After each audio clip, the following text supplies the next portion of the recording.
Autre révélation troublante dans ce dossier, Jasmin Dumas, TVA Nouvelle a mis la main sur un échange de messages entre le père de la fillette et aussi un employé du milieu scolaire. Qu'est-ce que ça dit en gros?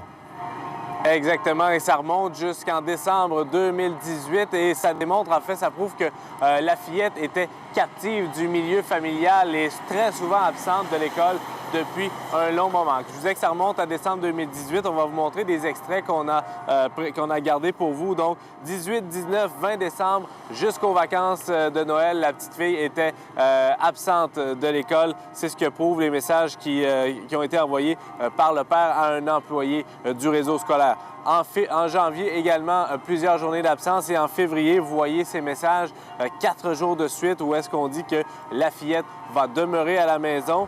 Un message qui est clé dans l'échange, le 19 mars, c'était un message qui a été envoyé en soirée.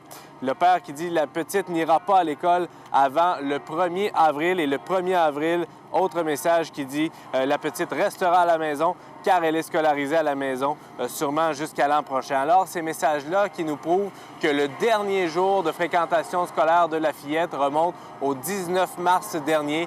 On connaît la suite. 6 semaines plus tard exactement, elle a été retrouvée dans un état grave, ligotée dans sa maison, la maison de son père et de sa belle-mère à Granby.